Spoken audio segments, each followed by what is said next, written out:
हमर मम्मी बना रहल छथिन चाय।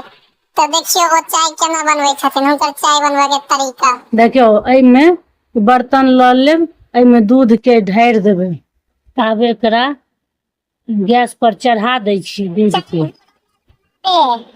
आब एकरा औंटा दै छियै। आब औंटा जेतै तखन हम चाय बनेबै। अच्छा आब ई उधिया गेल दूध। आब देखियो हम चाय बनबै छियै, केना बनबै छियै से हम बतबै छी। जेना कि अहाँ 1 कप चाय बनाएब तो ओइमे अहाँ आधा कप दूध देबै, आधा कप पानी देबै। ठीक छै, दऽ देबै। आर ओइमे 1 चम्मच चीनी देबै, आधा चम्मच पत्ती देबै। 1 कप बनाएब तखन। हम बना रहल छी 4 कप, तो हम अहाँके 2 कप दूध देलियै।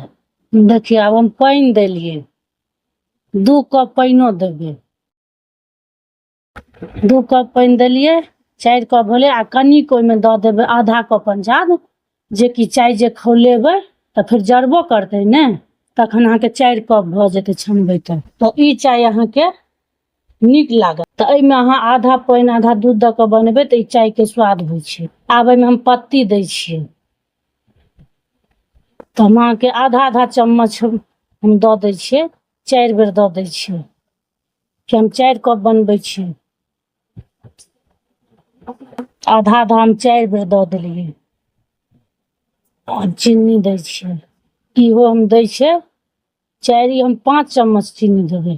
क्या 4 कप बनेबै, 5 चम्मच भरि कऽ नहि देबै, 4 देबै आ 5 में कनि हल्का कमे देबै। तऽ की हैत, ई चाय अहाँके एकदम नहि मीठ बनत आ नहीं अहाँके कम मीठ बनत, मीडियम पीबऽ वाला बनत। आब एहिमे हम अदरक देबै। देखियो अदरक एहिमे आब डालि दै छियै। आब एकरा मिला दै छियै चम्मच लऽ कऽ बढ़िया से। एकरा थोड़े काल मिलऽ देबै आ ताहिके बाद ई तहन एकरा छनबै। थोड़े काल खौल जेतै ने तऽ पत्ती अहाँके खौल जेतै तऽ ओ चाय अहाँके टेस्टी बनतै। देबै आब भऽ गेलै चाय। आब छानै छी चाय के। हमर मम्मी के पूरा वीडियो देखवा के लेल अहाँ सबके बहुत बहुत धन्यवाद। यूट्यूब पर देख रहल छी तो सब्सक्राइब कर लिया, फेसबुक पर देख रहल छी तो फॉलो कर लिया। धन्यवाद।